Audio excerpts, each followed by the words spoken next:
The fluorescent lights above buzzed with a hollow rhythm, their white glare washing the rows of cubicles in an artificial dawn that never changed.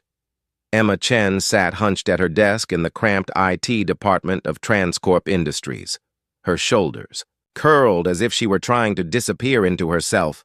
Her fingers flew across the keyboard, typing line after line of code that would never carry her name, solving problems no one would ever know existed. At 28, she had perfected the art of being invisible. Invisible workers didn't get noticed. Invisible workers didn't get fired. But today, invisibility was harder to maintain. She had been up half the night rocking Noah, her 2-year-old son, whose cough rattled his tiny chest like a loose hinge. The daycare had already called twice, urging her to bring him to a doctor, and her stomach twisted at the thought of another bill she couldn't pay. The rent was late, the utilities overdue, and her purse held only coins that wouldn't cover. Bus fare home. Every keystroke felt heavy with the weight of survival. Each line of code a desperate bargain with the life she was trying to hold together. Her phone vibrated in the pocket of her cardigan, the insistent buzz almost like a heartbeat. She froze, dreading what new demand the world might place on her. When she pulled it out, her breath caught in her throat. An international number lit up the cracked screen. Osaka. Grandma Akko. Emma's chest tightened. She hadn't spoken to her grandmother in weeks. Her thumb hovered over the answer button, and she glanced around at the rows of desks, the low hum of conversation, the sharp click of keyboards. She shouldn't. Calls weren't allowed during work hours. She should. Wait until lunch. But her hand moved on its own. She whispered into the receiver, ducking into the supply closet, closing the door behind her like a guilty secret. "Moshi, Moshi," she breathed, her voice trembling with both guilt and relief. Her grandmother's frail voice carried across oceans, soft and unsteady, painting pictures Emma did not want to see. The treatments weren't working. The cancer had spread. Time was running out. Emma pressed the phone hard against her ear, shutting her eyes as if darkness could keep reality away. "I understand, Grandma. I'll find a way to visit soon." "I promise," she whispered, her Japanese tumbling out quickly, urgently, like it could reach across the Pacific and hold her grandmother's hand. Her throat ached. Numbers spun in her mind, the cost of a plane ticket, the unpaid bills waiting. On her kitchen counter, Noah's doctor visits. Each sum ended the same way. Impossible. The door creaked. Emma spun, the phone still pressed against her cheek. Diane Mercer, her supervisor, filled the doorway, her arms crossed, her lips tight with satisfaction. Behind her glasses, her eyes glittered as if she had been waiting for this moment. "Excuse me," Diane said, her voice sharp enough to cut the quiet. "What exactly do you think you're doing?" Emma's heart pounded. "I'm sorry, Miss Mercer. It was an emergency. Call from my grandmother in Japan." "In Japan?" Diane's eyebrows shot up. "Speaking in foreign code during work hours?" Her voice rose, slicing through the air, designed to be overheard. "We have a strict English-only policy here at Transcorp. I thought everyone understood that." Emma blinked, stunned. "English only? I've never heard—" "Don't play. Dumb with me, Chen."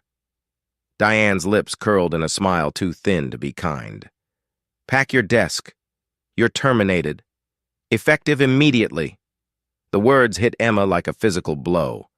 Her chest hollowed, her breath caught, and the phone slipped from her fingers, landing on the floor with a small clatter.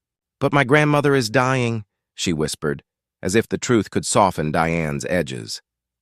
"It was one phone call. 15 minutes. Security will escort you out," Diane replied, already turning away, her heels clicking like punctuation. The door shut behind her, leaving Emma surrounded by boxes of paper towels and cleaning supplies, the air heavy with disinfectant and despair. Her pulse roared in her ears. In 15 minutes, she had lost everything she'd fought to hold together. 3 years of quiet loyalty dissolved into nothing because of a phone call in the language of her grandmother's fading voice. She pressed her back against the closet, wall sliding down until she crouched on the cold tile, her hands shaking. The fluorescent lights hummed above, indifferent as ever, and Emma Chen, once invisible, realized she had just been made visible in the worst way possible. Far above her, in a tower of glass and steel, someone else had seen, and his life would soon collide with hers in ways neither of them could yet imagine. Emma's legs felt heavy as she stepped out of the supply closet, her ears still ringing with the finality of Diane's voice. She half expected someone to laugh, to tell her it was a joke, but the looks that followed her back to her cubicle told her otherwise. A few curious glances darted over the tops of monitors. Most people pretended not to see, their heads bowed, as if by keeping their eyes on their screens, they could avoid the contagion of her fate.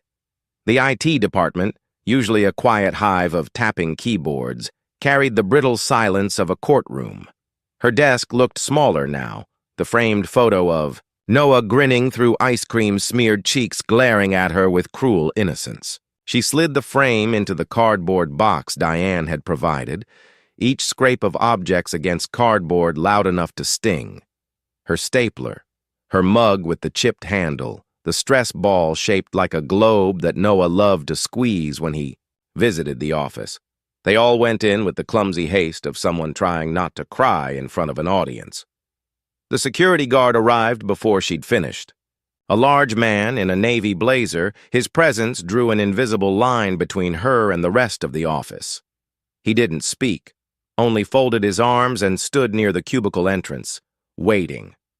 Emma's cheeks burned. She wanted to scream, to demand fairness, to throw Diane's cruel smirk back in her face. But words wouldn't come. Not English, not Japanese. Only silence, thick and humiliating. When she lifted the box, it felt heavier than it should have. 3 years of her life pressed into cardboard, carried in trembling arms toward the elevator. Her co-workers shifted in their seats, avoiding her gaze. Some looked like they wanted to help, to say something, but no one did. Invisibility had always been her shield. Now it was their excuse. The elevator ride down 50 floors stretched into eternity. Each ding marked the collapse of another dream, paying off her student loans, getting Noah into a better daycare, saving enough to visit her grandmother before the cancer claimed her. The polished chrome walls reflected her pale face, her eyes hollow with disbelief. By the time the doors opened to the lobby, tears had already escaped, hot tracks burning down her cheeks. Outside, the world felt sharper. The glass tower loomed behind her, gleaming like it belonged to someone else's life. The autumn rain began to fall in thin needles, soaking her thin jacket within minutes. She clutched the box tighter, her laptop bag weighing down her shoulder, and leaned against a cold concrete pillar. People streamed past with umbrellas, their designer coats shielding them from both the weather and the sight of her standing there, a dismissed employee, discarded and invisible again. Her phone buzzed. In her pocket. She fumbled it out with numb fingers, hoping irrationally that it was her grandmother calling back, that somehow good news could still exist. But the screen flashed with the daycare's number. Her stomach dropped. She swiped to answer, her voice breaking as she said hello. "Miss Chen?" the daycare worker said gently. "Noah's fever has gone up. It's 101.2 now. He's asking for you." Emma closed her eyes, gripping the phone so tightly her knuckles turned white. "I'll be there in 20 minutes, she lied automatically, even as her brain calculated the truth.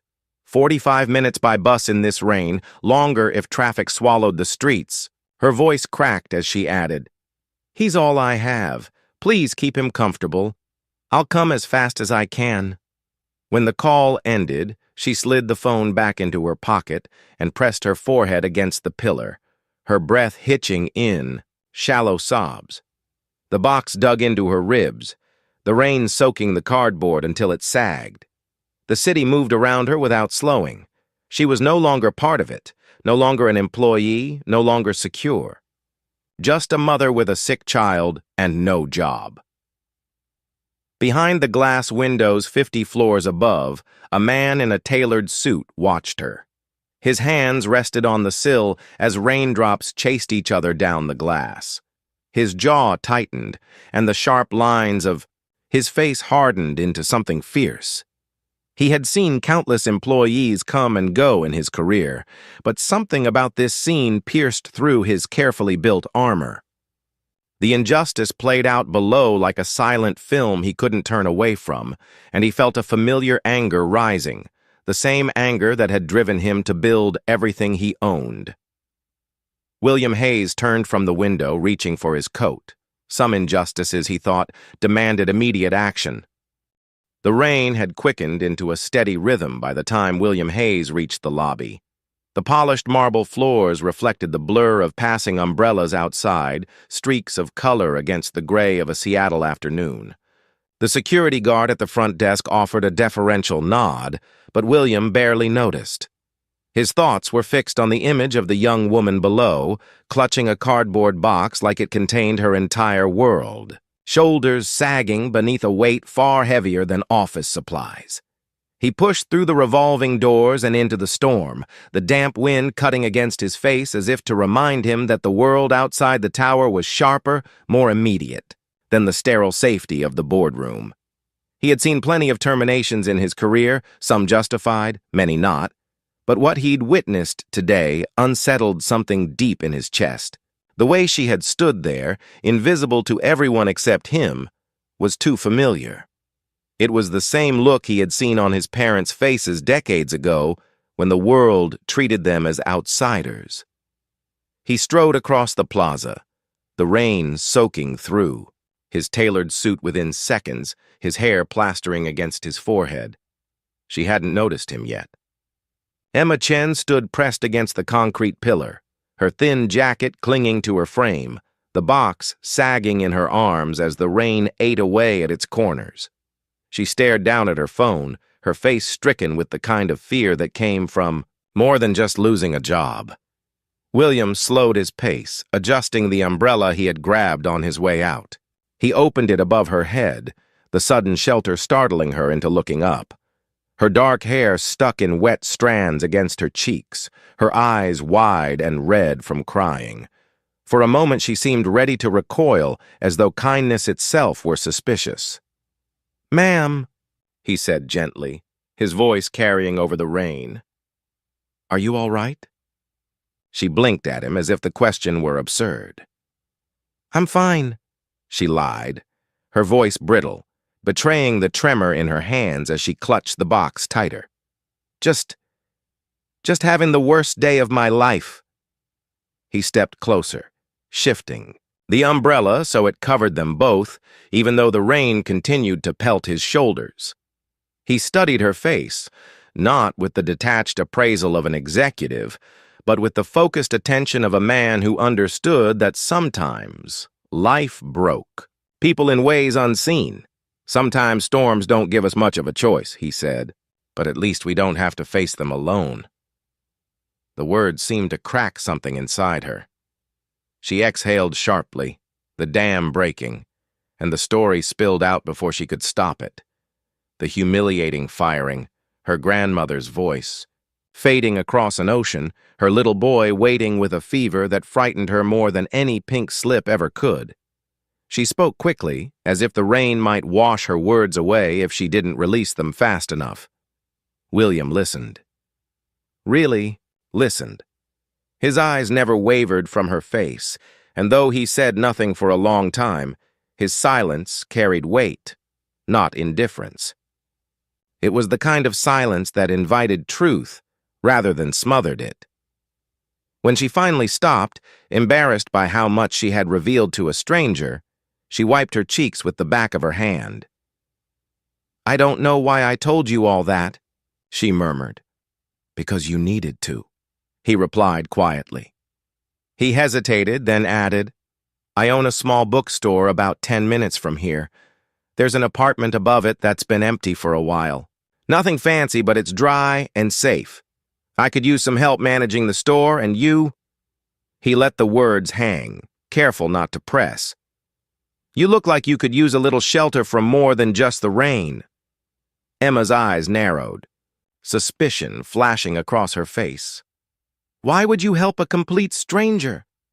For a moment, William's expression darkened, his jaw tightening with a memory he didn't share. "Because sometimes we all need someone to believe in second chances," he said, his voice low but steady. "And because I have a feeling you're exactly the kind of person this world needs more of."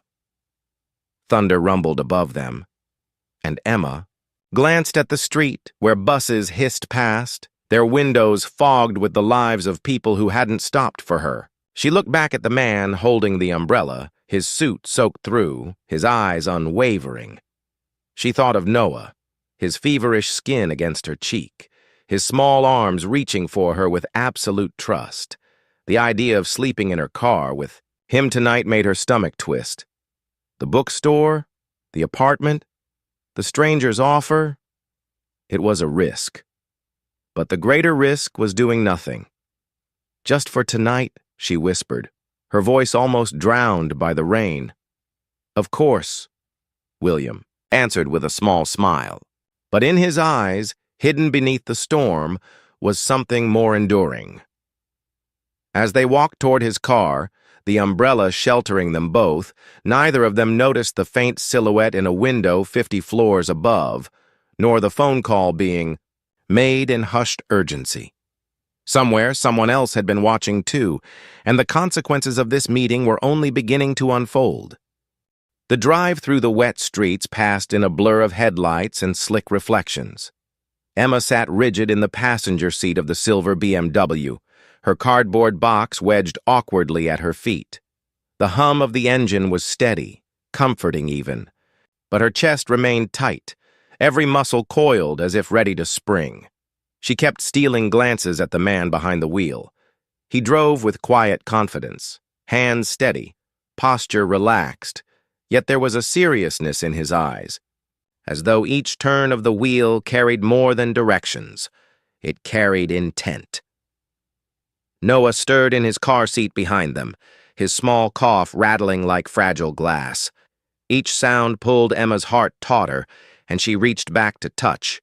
His knee through the blanket, whispering soothing words in Japanese without thinking. When she turned forward again, she caught the man's eyes flicker briefly toward her, an unreadable look crossing his face.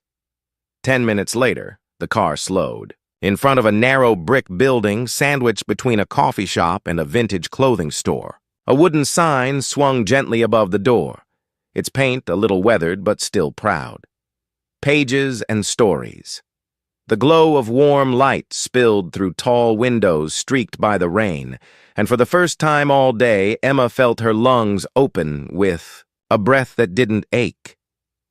"It's not much from the outside," he said as he parked, his voice quiet. "But it has character, and sometimes character is more important than shine." She followed him inside, carrying Noah against her shoulder. The bell above the door chimed softly, releasing the scent of aged paper and polished wood. The space embraced her at once. Tall shelves stretched upward, lined with spines that whispered of forgotten worlds and stories waiting to be claimed. Comfortable chairs sat near the front windows, their cushions worn but inviting. A small section of the store, clearly marked for children, had colorful rugs and low shelves filled with picture books. Noah, fever and all, lifted his head slightly, his tired eyes catching on the colors. Emma's throat tightened. She hadn't expected warmth. She had expected a trick. "The apartment's upstairs," he said, leading her toward a narrow staircase, tucked at the back of the store. The steps creaked under their weight, but not unpleasantly, more like an old friend acknowledging their arrival. He unlocked a door at the top, and when it swung open, Emma froze.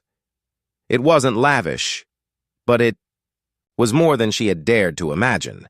Hardwood floors gleamed softly in the lamplight. A small kitchen stood tidy and ready, with clean counters and neatly stacked dishes. The living room held a plush sofa and a modest bookcase. French doors opened onto a tiny balcony that overlooked the street below, where the rain still fell like silver threads. In the bedroom, a double bed was neatly made with crisp white linens, and in the closet sat a crib, as though it had been waiting for Noah. Emma lowered her son onto the sofa. He curled instantly into the cushions, sighing with a relief that was more eloquent than any words. She knelt beside him, brushing damp hair from his forehead, her pulse finally slowing as his breathing evened out. "This is too much," she whispered, more to herself than to him. She turned sharply, her eyes narrowing. "Why are you doing this? People don't just hand out apartments to strangers in the rain."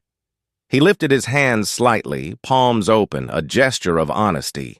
"Because you need somewhere safe tonight, and because the store could use help. I'm good with numbers, but not with people. You have something people trust. That matters." His tone wasn't rehearsed. It wasn't slick. It carried the rawness of truth, and Emma found herself wavering.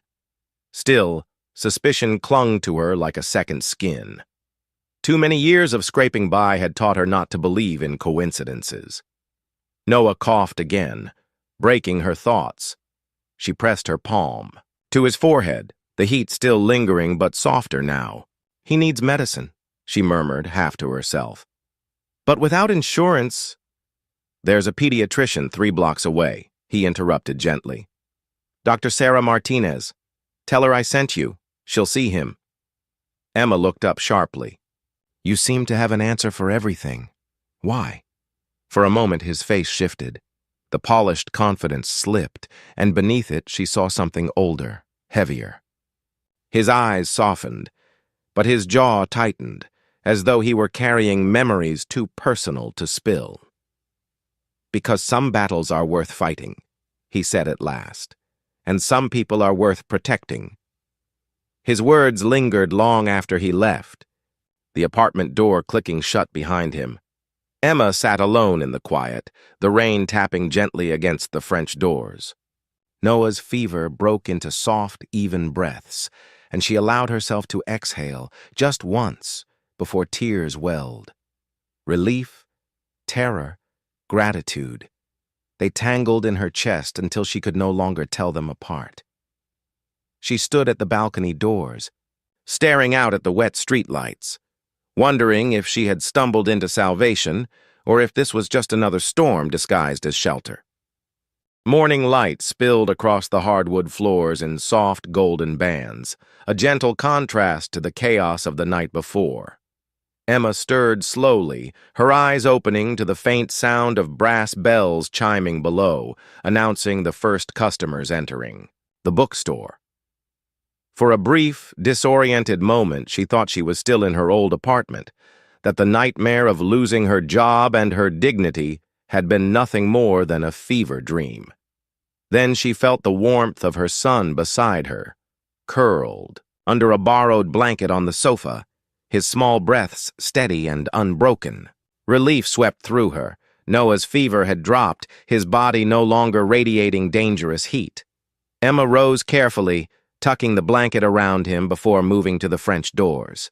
Outside, the rain had softened into a drizzle, the city washed clean but still glistening. For the first time in weeks, she didn't feel the dull ache of panic clawing at her chest. The apartment was simple, but it carried a sense of calm she hadn't known in years. And yet that calm was threaded with unease. Questions still pulsed through her mind. Why had he helped her? What exactly did he want in return? Drawn by the sounds downstairs, she scooped Noah up, wrapped him in his blanket, and descended the narrow staircase. The bookstore below looked different in the morning light. Brighter, alive. Shelves that had loomed tall and mysterious the night before now glowed with the familiar comfort of worn spines and colored dust jackets. At the counter, she found him. Will. He had introduced himself so simply last night, as though the name were enough. He moved through the store with practiced ease, adjusting displays, restacking books, his suit jacket folded neatly over a chair while his shirt sleeves were rolled past his elbows. He looked less like a wealthy businessman and more like a man who belonged here in this world of paper and ink. He glanced up before she could speak, offering her a smile that seemed to sense her presence before his eyes found her. "How's our patient?" he asked, nodding toward Noah. "Much better," Emma said cautiously. She set her son down in the children's section, where he toddled weakly toward a bright picture book about trains. The sight pulled a small smile from her, unbidden and almost painful in its tenderness. "You were up early," she added, her voice more guarded. "Coffee shop next door opens at 6, he said. "I like to have the store ready before the morning rush." He studied her for a moment, then set a book back on the shelf with deliberate care. "I have a proposition for you." Emma tensed. Years of disappointment had taught her what propositions usually meant, and they rarely came without strings. Her eyes narrowed, waiting. "The store owner is traveling in Europe," Will continued, his tone steady but almost casual. "I've been managing things for him, but truthfully, I'm better with numbers than customers. This place needs someone who knows how to listen, someone people feel comfortable with. I think you'd be perfect." Emma let out a brittle laugh, shaking her head. "I don't know anything about running a bookstore. I'm a tech specialist. I build systems, fix servers, write code." "You understand what it's like to be dismissed and overlooked," he said quietly. "Half the people who walk through those doors don't just come for a book. They come because they want to be seen. You have a gift for making people feel heard. That's something no resume can teach." She stared at him, uncertain whether to be flattered or suspicious. "Why would you even want me here?" "Because you need stability," he said, and his honesty cut through her defenses more effectively than any polished sales pitch. "And because this store deserves someone who knows dignity is worth more than profit margins." The words lodged in her, chest heavy and confusing. No one had ever spoken to her like that, as though she mattered, as though she carried something more than the sum of her circumstances. Still, she hesitated. She had spent her whole life clinging to the logical path, the safe choices, accepting. A job in a bookstore when she had bills to pay and a career to salvage felt reckless, even dangerous. She opened her mouth to refuse when Noah coughed again, a wet rattle that made her flinch. She crouched beside him instinctively, checking his forehead, his breathing. "He needs medicine," she murmured. "Urgent care would cost a fortune, without insurance." "There's a pediatrician nearby," Will said. "Dr. Sarah Martinez. Tell her I sent you. She'll take care of him." Emma turned her head slowly, studying him. Every answer came too easily. Every solution appeared. Before she even voiced the problem, he seemed almost too prepared, as though he had known her troubles before she spoke them aloud. "You seem to have an answer for everything," she said carefully. "Why?" For the first time, his composure cracked. He looked away, his jaw tightening, a shadow passing over his face. "Because I've seen what happens when people are left to fight battles alone," he said softly. "And because your son needs you strong, not broken." Emma felt her guard waver. She turned back to Noah, his small fingers clutching the pages of the train book, his eyes lighting faintly with interest despite his weakness. Maybe she didn't understand Will. Maybe she didn't even trust him yet. But she couldn't deny one thing. For the first time in weeks, her boy looked safe. And that was enough for now. That night, after Noah had fallen into a deep, steady sleep, Emma sat alone at the small wooden table in the apartment. The glow from the lamp spilled across her laptop screen, illuminating the worry carved into her face. She told herself she was only checking job boards, searching for anything in her field, anything that might let her reclaim the career she had lost. But restlessness tugged at her, a need to understand the man downstairs who had appeared in her life like a perfectly timed miracle. The thought unsettled her. People didn't appear out of nowhere, offering shelter and solutions without asking for something in return. Emma had been around long enough to know that kindness often carried hidden costs. She opened a news site, her fingers trembling slightly, as she scrolled through headlines about the latest tech acquisitions. Then she saw it, a photograph that made her stomach plummet. Hayes Group acquires Transcorp Industries in $2.8 billion deal.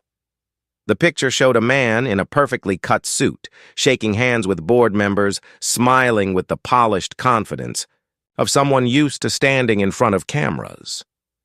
Emma leaned closer, her pulse thundering. It was him, Will. Not the quiet bookstore caretaker who had listened to her tears in the rain. Not the mysterious stranger who had offered her an apartment and a way to stand again. He was William Hayes, CEO of Hayes Group, the man who now owned the very company that had destroyed her life. Her hands shook as she scrolled through the article, reading each line as though it were a betrayal written in ink. A visionary leader, known for his hands-on approach, dedicated to corporate transformation. The words made her sick.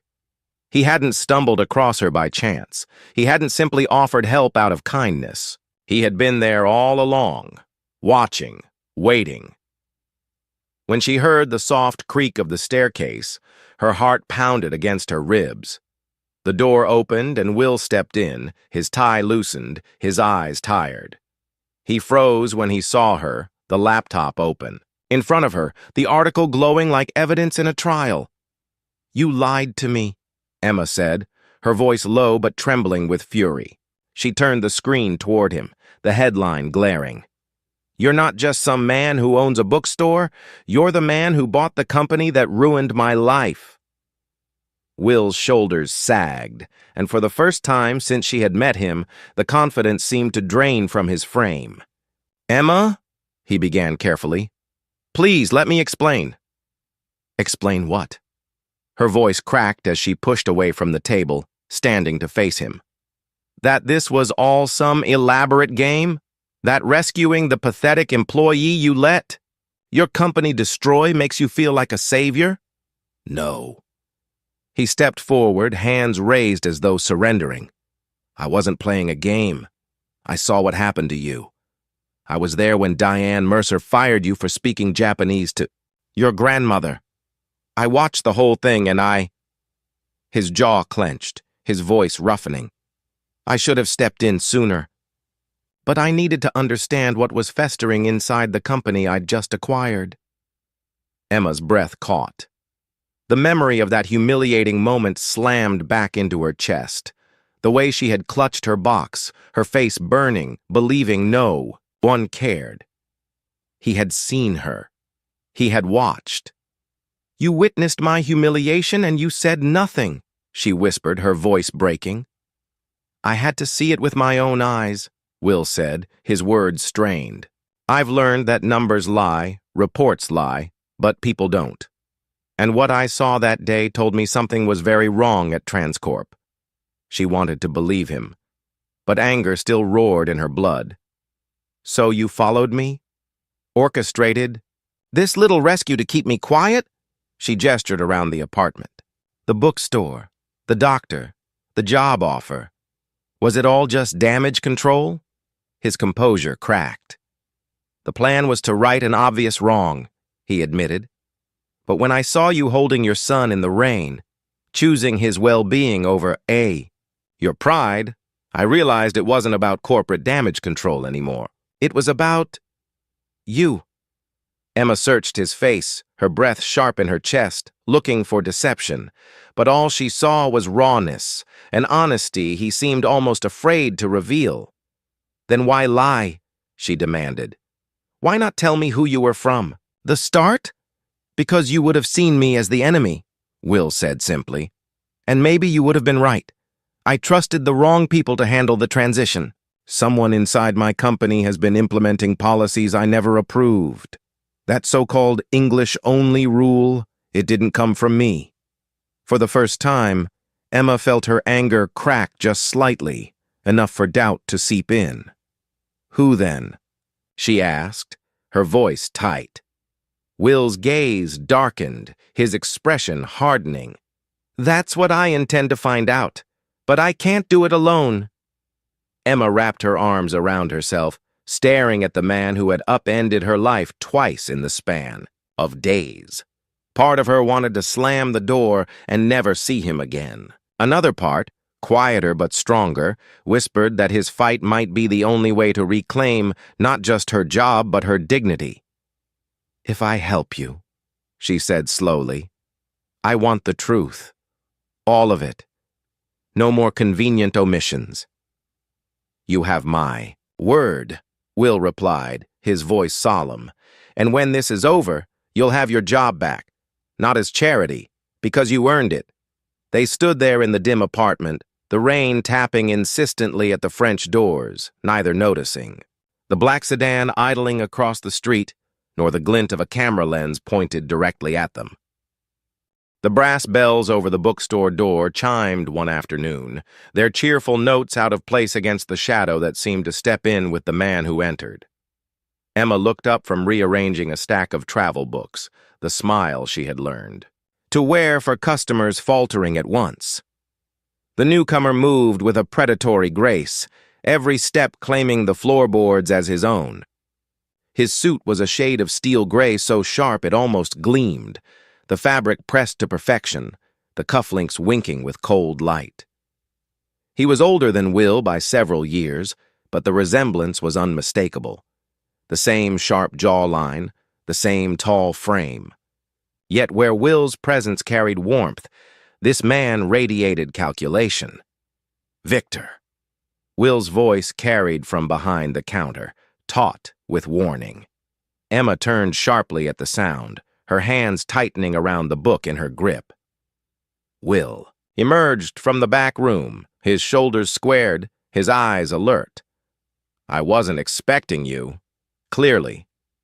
The man's smile was thin and humorless as he let his gaze sweep over the bookstore with faint disdain. His eyes finally settled, on Emma, lingering with a weight that made her skin prickle. And who might this be? Emma straightened, refusing to shrink back. Emma Chen, Will answered quickly before she could speak, his tone deliberate. She's helping manage the store for now. Emma, this is my brother Victor Hayes, Chief Operating Officer of Hayes Group. Recognition flickered across Victor's face, sharp as a knife catching light. Chen, he repeated slowly, tasting the name. Formerly of Transcorp's IT department, if I recall correctly. Emma's stomach lurched. He knew exactly who she was. Yes, she said carefully. Fascinating, Victor murmured, his smile curling with mock delight. Such a small world. My brother buying a company, then finding one of its terminated employees conveniently working, here in our parents' old bookstore. Quite the coincidence. Emma felt the temperature in the room drop. Behind her, Noah babbled happily in his playpen near the children's section, oblivious to the tension thickening around them. She shifted subtly, placing herself between her son and Victor's line of sight. Victor, Will said sharply, perhaps we should discuss business privately. Oh, but this is business, Victor replied smoothly, removing his gloves, finger by finger with calculated precision. In fact, it's exactly the kind of business the board should hear about. Word travels fast when a terminated employee starts spending time with the CEO. People might begin to wonder what exactly William Hayes is doing with a woman who has every reason to sue us. Emma's pulse hammered in her ears. I haven't filed any complaints, she said, her voice taut. Yet, Victor's eyes glinted. Terminated employees often discover grievances later, especially when they find sympathetic ears in powerful places. Will stepped forward, his posture protective. That's enough, Victor. Is it? Victor circled slowly, his words deliberate, his gaze never softening. Tell me, William, what do you actually know about Ms. Chen's termination? About the circumstances, the supposed allegations? I know she was fired illegally. Will shot back, his jaw tight. For speaking her native language to her dying grandmother. Victor's eyebrows rose in mock surprise. And how would you know that? Unless you've been making those unannounced inspection tours I advised against. The brothers faced each other across the narrow aisle, years of unspoken rivalry crackling in the air like static. Emma stood frozen, caught between them, watching the tension crystallize into something dangerous. Someone has to monitor what's happening in our acquisitions, Will said, his voice even. Someone does, Victor countered, his smile tightening. Me. That's my role, remember? Responsibility you delegated when you decided to play philanthropist. Emma's chest tightened as the pieces clicked into place. The discriminatory policies, the English-only rule, the wave of firings, they weren't accidents of bureaucracy. They had been deliberate. And Victor Hayes had the authority to make them real. Victor turned back to her suddenly, his tone dripping with casual menace. Perhaps Ms. Chen should take her son upstairs while we finish this family conversation. Some matters are better left to those who actually understand them. Emma gathered Noah in her arms, her instincts screaming, but before she reached the staircase, Victor's voice followed her like a chill draft. Oh, and Miss Chen, he said smoothly, Seattle's employment law is quite complex. Be careful about making accusations without substantial proof. Defamation suits can be devastating for single mothers. The words struck like a slap. She tightened her hold on Noah, climbing the stairs with trembling hands. At the landing, she paused, her heart hammering as she pressed her ear to the floorboards. Voices rose and fell below, sharp and furious. Policies you implemented, without my knowledge. Your bleeding heart will destroy everything. A naive fool who thinks business runs on good intentions. The argument ended in silence heavy enough to suffocate. Then came the sound of footsteps, deliberate and heavy, climbing toward her. Will's face appeared in the doorway, pale and ashen, his eyes shadowed with something darker than anger. We have a problem, he said quietly, his voice raw. A much bigger problem than I realized. Outside on the street, Victor Hayes slid into the back seat of his waiting Mercedes, his expression unreadable as he made a call. His voice was low, smooth, dangerous. Diane, it's Victor. We need to talk about Emma Chen. And remember, this conversation never happened. The brass bells over the bookstore door chimed one afternoon, their cheerful notes out of place against the shadow that seemed to step in with the man who entered. Emma looked up from rearranging a stack of travel books, the smile she had learned, to wear for customers faltering at once. The newcomer moved with a predatory grace, every step claiming the floorboards as his own. His suit was a shade of steel gray so sharp it almost gleamed, the fabric pressed to perfection, the cufflinks winking with cold light. He was older than Will by several years, but the resemblance was unmistakable. The same sharp jawline, the same tall frame. Yet where Will's presence carried warmth, this man radiated calculation. Victor, Will's voice carried from behind the counter, taut with warning. Emma turned sharply at the sound, her hands tightening around the book in her grip. Will emerged from the back room, his shoulders squared, his eyes alert. I wasn't expecting you, clearly. The man's smile was thin and humorless as he let his gaze sweep over the bookstore with faint disdain. His eyes finally settled, on Emma, lingering with a weight that made her skin prickle. And who might this be? Emma straightened, refusing to shrink back. Emma Chen, Will answered quickly before she could speak, his tone deliberate. She's helping manage the store for now. Emma, this is my brother, Victor Hayes, Chief Operating Officer of Hayes Group. Recognition flickered across Victor's face, sharp as a knife catching light. Chen, he repeated slowly, tasting the name. Formerly of Transcorp's IT department, if I recall correctly. Emma's stomach lurched. He knew exactly who she was. "Yes," she said carefully.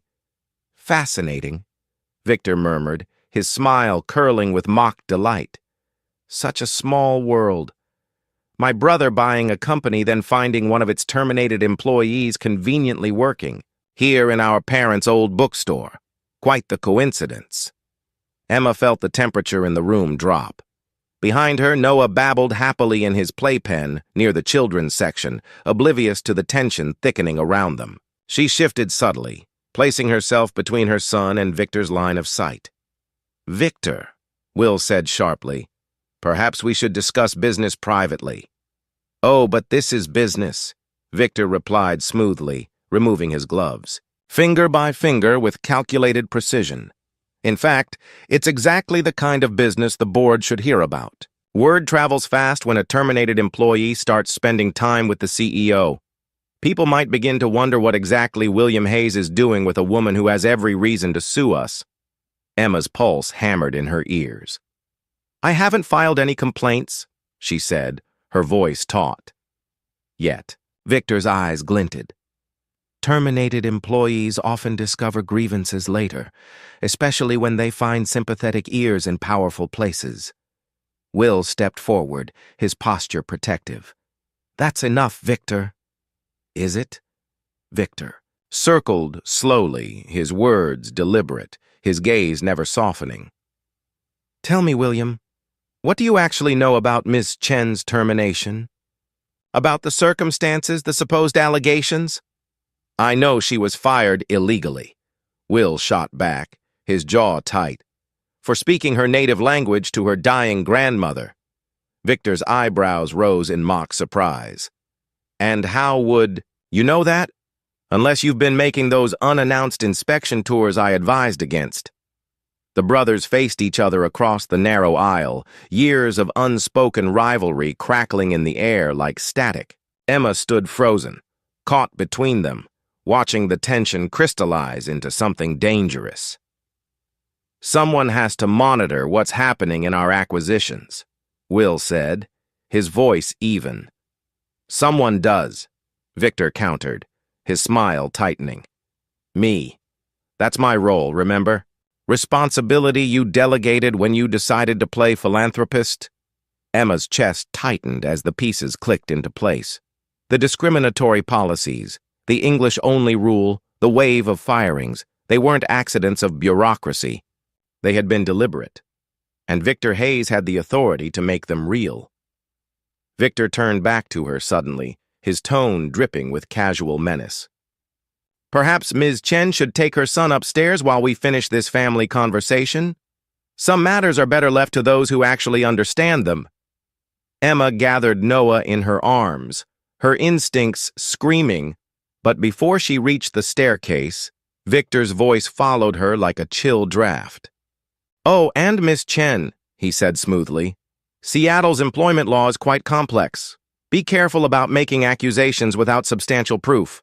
Defamation suits can be devastating for single mothers." The words struck like a slap. She tightened her hold on Noah, climbing the stairs with trembling hands. At the landing, she paused, her heart hammering as she pressed her ear to the floorboards. Voices rose and fell below, sharp and furious. "Policies you implemented? Without my knowledge, your bleeding heart will destroy everything. Naive fool who thinks business runs on good intentions." The argument ended in silence heavy enough to suffocate. Then came the sound of footsteps, deliberate and heavy, climbing toward her. Will's face appeared in the doorway, pale and ashen, his eyes shadowed with something darker than anger. "We have a problem," he said quietly, his voice raw. "A much bigger problem than I realized." Outside on the street, Victor Hayes slid into the back seat of his waiting Mercedes, his expression unreadable as he made a call. His voice was low, smooth, dangerous. "Diane, it's Victor. We need to talk about Emma Chen. And remember, this conversation never happened." The staircase creaked beneath her feet as Emma climbed to the apartment that night, Noah heavy in her arms, his head pressed sleepily against her shoulder. The comfort she had begun to feel in this place, the fragile sense of sanctuary, cracked. The moment she saw the front door, it was ajar, just wide enough to show the darkness beyond. Her body froze, instincts sharpening into alarm, her pulse thundered in her ears.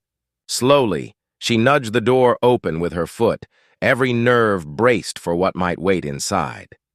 The warm, lived-in apartment she had come to rely on was unrecognizable.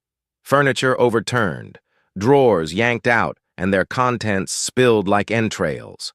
Across the hardwood floor, her laptop bag lay gutted on the rug, papers scattered everywhere. The sense of violation was suffocating. Emma's first thought was of Noah. She clutched him tighter, scanning the room for threats. Nothing moved but the whisper of curtains swaying in the draft from the open door. She eased inside, her knees threatening to give way beneath the weight of shock. On the coffee table, positioned with chilling precision, lay the manila folder she had hidden beneath Noah's crib mattress. The documents exposing Victor's policies. Her secret wasn't secret anymore. Beside it sat a single sheet of paper, crisp and deliberate, the words stark in block letters. Some secrets should stay buried. Take your son and disappear. There's $50,000 in the kitchen drawer. This is your only warning. The air left her lungs. She stumbled to the kitchen, yanking drawers open with frantic hands until she found it. Neat stacks of hundreds, bound in paper bands. More money than she had ever seen in her life. It was real, and it terrified her. Whoever had left it knew. She could not ignore the weight of that cash. It was not generosity. It was leverage. Her mind spun with escape routes. She could take Noah and vanish. Bus station, cheap motel, maybe even back to her mother's cramped apartment across the city. But the thought of running made her chest tighten with another kind of fear. That if she left, Victor would win, and all those names on the spreadsheet would remain erased lives, buried under corporate polish. Noah stirred, his small whimper slicing through her panic. She kissed his damp forehead, whispering fiercely, "It's okay, baby. Mama's going to keep you safe." Her hands shook as she stuffed clothes into his diaper bag, her brain moving in survival mode. Heavy footsteps echoed up the staircase. Emma froze, her breath catching. She hadn't closed the door. Had the intruder come back? She scanned the room, desperate for something to use as a weapon. A broken lamp, a kitchen knife, anything. "Emma?" The voice stopped her cold. "Williams." He stepped inside, halting as he took in the destruction. His eyes swept over the overturned furniture, the papers, the threatening note. Shock flared, followed quickly by fury. "Did you do this?" The question burst from her lips before she could stop it, the betrayal tasting bitter even as she said it. His expression fractured as though she had struck him. "How can you even ask that?" "Because someone knew," she snapped, her voice shaking with rage and terror. "Someone knew exactly where I hid those documents. Someone knew enough about me to know that $50,000 would be impossible to refuse. Who else has that kind of access but you?"